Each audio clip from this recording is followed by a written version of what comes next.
ನಮಸ್ಕಾರ, ನಿಮ್ಮೆಲ್ಲರಿಗೂ ರೇಖಾಸ್ ಕುಕ್ಹೌಸ್ಗೆ ಸ್ವಾಗತ. ನಾನಿವತ್ತು ನಿಮಗೊಂದು ಜೋಳದ ಒಂದು ರೆಸಿಪಿನ ತೊಗೊಂಡು ಬಂದಿದ್ದೀನಿ.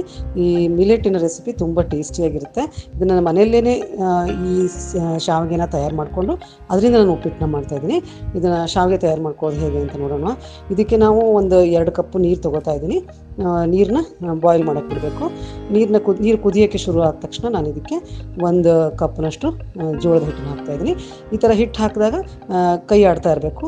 ಆಡ್ತಾ ಅದು ಗಟ್ಟಿ ಆಗುತ್ತೆ. ಗಟ್ಟಿ ಆದ ತಕ್ಷಣ ಅದನ್ನು ಒಂದು ಕಡೆ ಮುದ್ದೆ ಆಗುತ್ತೆ ಎಲ್ಲ ಸೇರಿಕೊಂಡು. ಹಾಗಾದಾಗ ನಾವು ತಡೆಗಿಳಿಸ್ಕೋಬೇಕು ಇದನ್ನು. ನೋಡಿ, ಇದು ಹಾರ್ಡ್ಲಿ ನಿಮಗೆ 1 ನಿಮಿಷ ಹಿಡಿಯುತ್ತೆ, 1-1.5 ನಿಮಿಷ ಹಿಡಿಯುತ್ತೆ ಅಷ್ಟೇ. ಅಷ್ಟರೊಳಗೆ ಈ ಥರ ಮುದ್ದೆ ಆಗಿಬಿಡುತ್ತೆ.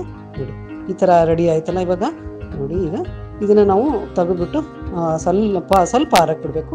ಅಂದರೆ ಇದು ಪೂರ್ತಿ ತಣ್ಣಗಾದರೆ ಅಷ್ಟು ಚೆನ್ನಾಗಿ ಮಾಡೋಕ್ಕಾಗಲ್ಲ. ಅದಕ್ಕೆ ಇದನ್ನು ಅಂದರೆ ಒಂದು ಸ್ವಲ್ಪ ವಾರ್ಮ್ ಆಗೋ ತನಕ ಬಿಟ್ಬಿಟ್ಟು ಆಮೇಲೆ ಈ ಥರ ಚೆನ್ನಾಗಿ ನಾದ್ಕೋಬೇಕು. ನಾನು ಸ್ವಲ್ಪ ಬಿಸಿ ಇದೆ ಅಂತ ಈ ಥರ ನಾದ್ತಾಯಿದ್ದೀನಿ, ಸ್ಪೂನಿಂದ ನಾದ್ತಾಯಿದ್ದೀನಿ. ಆಮೇಲೆ ನಾನು ಕೈನ ಉಪಯೋಗಿಸ್ಕೊಂಬಿಟ್ಟು ಚೆನ್ನಾಗಿ ನಾದ್ಕೋಬೇಕು. ಯಾಕಂದರೆ ಇದರಲ್ಲಿ ಏನೂ ನಡುವೆ ಏನು ಲಂಪ್ಸ್ ಇರಬಾರ್ದು. ನಾನು ಇದಕ್ಕೊಂದು 1/4 ಕಪ್ನಷ್ಟು ಹಿಟ್ಟು ಹಾಕ್ತಾಯಿದ್ದೀನಿ. ಯಾಕಂದರೆ ಇದು ನೀರಾಗಬಾರ್ದು, ಗಟ್ಟಿ ಆಗಬೇಕು. ನೀವು ಶಾವಿಗೆ ಮಾಡೋಕ್ಕೆ ಒಂದು ಸ್ವಲ್ಪ ಗಟ್ಟಿಯಾಗಿರಬೇಕಾಗುತ್ತೆ ಹಿಟ್ಟು. ಅದರಿಂದ ಈ ಥರ ನಾನು ಸ್ವಲ್ಪ ಹಿಟ್ಟನ್ನು ಹಾಕ್ಕೊಂಡು ಈ ಥರ ಮಾಡ್ಕೊಂಡು ನೋಡಿ. ಈಗ ಕನ್ಸಿಸ್ಟೆನ್ಸಿ ಈ ಥರ ಇದೆ.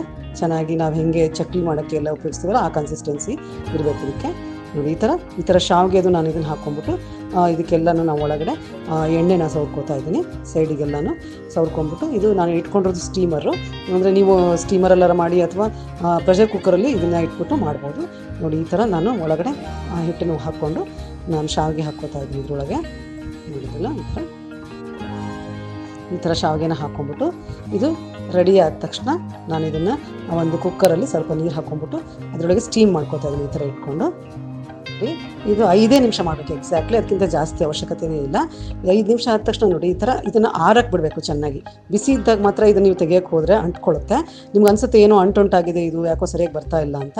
ಆದರೆ ಹಂಗಿರೋದಿಲ್ಲ. ಅದು ಆರಿದ ಮೇಲೆ ಮಾತ್ರ ಈ ಥರ ಚೆನ್ನಾಗಿ ನೋಡಿ ನಿಮ್ಮ ಕೈಯಿಂದ ಸಪ್ರೇಟ್ ಮಾಡ್ಕೊಬೋದು. ನೀವು ನೂಡಲ್ಸ್ ಕೂಡ ಮಾಡ್ಕೊಡ್ಬೋದು, ಚೈನೀಸ್ ನೂಡಲ್ ಕೂಡ ಈ ಥರನೇ ಮಾಡ್ಕೊಡ್ಬೋದು ಮಕ್ಕಳಿಗೆ. ನೋಡಿ, ಇದು 2 ದೊಡ್ಡ ಸ್ಪೂನ್ ಎಣ್ಣೆ ಹಾಕ್ಕೊತಾ ಇದ್ದೀನಿ. ಅದು ಹಾಕ್ಕೊಂಡ ನಂತರ ನಾನು ಸಾಸಿವೆ ಹಾಕ್ಕೊಂಡಿದ್ದೀನಿ ಈಗ 1 ಸ್ಪೂನಷ್ಟು. ಅದಾದ ನಂತರ 1 ಸ್ಪೂನಷ್ಟು ಜೀರಿಗೆ ಹಾಕ್ಕೊತಾ ಇದ್ದೀನಿ. ಇದು ನೀವು ಉಪ್ಪಿಟ್ಟು ಮಾಡ್ಕೊಂಡಾಗ ನಿಮ್ಮ ಇಮ್ಯಾಜಿನೇಷನ್ ತಕ್ಕಂಗೆ ಹೆಂಗೆ ಬೇಕಾದರೂ ಮಾಡ್ಕೊಬೋದು. ನಾನು ಇದಕ್ಕೆ ಅರಿಶಿನ ಹಾಕ್ಕೊಂಡಿದ್ದೀನಿ, ಸ್ವಲ್ಪ ಹಿಂಗನ್ನ ಹಾಕ್ಕೊಂಡಿದ್ದೀನಿ, ಒಂದು ಪಿಂಚಷ್ಟು. ಅದಾದ ನಂತರ ಕರಿಬೇವು ಹಾಕ್ಕೊಳ್ಳಿ. ಈಗ ನಾನು ಮೆಣಸಿನ್ಕಾಯಿ ಹಾಕ್ಕೊಂಡಿದ್ದೀನಿ. ಇದು ನಿಮ್ಮ ಇಷ್ಟದಂಗೆ ಹಾಕ್ಕೊಬೋದು. ನಾನು 1-2 ಹಾಕ್ಕೊಂಡಿದ್ದೀನಿ ಅಷ್ಟೇ. ಈ ಥರ ಚೆನ್ನಾಗಿ ನೋಡಿ, ಇದಕ್ಕೀಗ ನಾನು ಶುಂಠಿನ ಹಾಕ್ಕೊಂಡು ಸ್ವಲ್ಪ ರೋಸ್ಟ್ ಮಾಡ್ಕೊತಾ ಇದ್ದೀನಿ. ಶುಂಠಿ ತುರ್ಕೊಂಡಿದ್ದೀನಿ, ಅದು 1 ಸ್ಪೂನಷ್ಟು ಹಾಕ್ಕೊಂಡಿದ್ದೀನಿ. ಈಗ ಮಿಕ್ಸ್ ಎಲ್ಲ ವೆಜಿಟೇಬಲ್ಸ್ ತೊಗೊಂಡು ಮಾಡ್ಕೊತಾ ಇದ್ದೀನಿ. ಬರೀ ಈರುಳ್ಳಿಯಿಂದ ಅಥವಾ ಬಟಾಣಿ ಹಾಕಿ ಕೂಡ ಮಾಡ್ಕೊಬೋದು. ಇದು ಆನಿಯನ್ಸು, ಕ್ಯಾಪ್ಸಿಕಮ್ಮು ಮತ್ತು ಆಮೇಲೆ ಕ್ಯಾರೆಟು ಇದನ್ನೆಲ್ಲ ಒಂದು ಅರ್ಧ ಕಪ್ನಷ್ಟು ತೊಗೊಂಡು ಹಾಕ್ಕೊಂಡಿದ್ದೀನಿ. ಇದನ್ನು ನಾನು ಒಂದು ಸ್ವಲ್ಪ ಉಪ್ಪು ಹಾಕ್ಬಿಟ್ಟು ಈ ಥರ ಅಂದರೆ ಎಲ್ಲ ವೆಜಿಟೇಬಲ್ಸ್ ಚೆನ್ನಾಗಿ ಕುಕ್ ಆಗಲಿ ಅಂತ ಬಿಡ್ತಾ ಇದ್ದೀನಿ. 1-2 ನಿಮಿಷ. ನೀರೇನು ಹಾಕಬಾರ್ದು. ಈಗ ನೋಡಿ, ನಾವು ರೆಡಿ ಆಗಿದೆಲ್ಲ. ಇದು ಸೇಮಿಯಾ ನಾವು ರೆಡಿ ಮಾಡ್ಕೊಂಡಿರೋ ಶಾವಿಗೆ. ಈ ಶಾವಿಗೆನ ಇದಕ್ಕೆ ಹಾಕ್ಕೋತಾ ಇದ್ದೀನಿ. ಈ ಥರ ಇದು ಏನು ನಿಮಗೆ ಅಂಟ್ಕೊಳ್ಳುತ್ತೆ ಅಥವಾ ಏನಾಗುತ್ತೆ, ಏನೂ ಆಗಲ್ಲ. ಒಂದೇ ಒಂದು ರೂಲ್ಸ್ ಏನಂದರೆ 6 ತನಕ ನೀವು ಅದನ್ನು ಬಿಡಿಸೋಕ್ಕೆ ಹೋಗಬಾರ್ದು ಅಷ್ಟೇ. ಇಲ್ಲಾಂದರೆ ಅಂಟು ಅನ್ನೋ ಫೀಲಿಂಗ್ ಬರುತ್ತೆ. ಈಗ ನೋಡಿ, ಎಷ್ಟು ಚೆನ್ನಾಗಿ ಉಪ್ಪು ಹಾಕ್ಕೊಂಡಿದ್ದೀನಿ. ಇದಕ್ಕೆ ಎಷ್ಟು ಬೇಕಷ್ಟು ಇವಾಗ ಮಿಕ್ಸ್ ಮಾಡ್ಕೊತಾ ಇದ್ದೀನಿ ಚೆನ್ನಾಗಿ.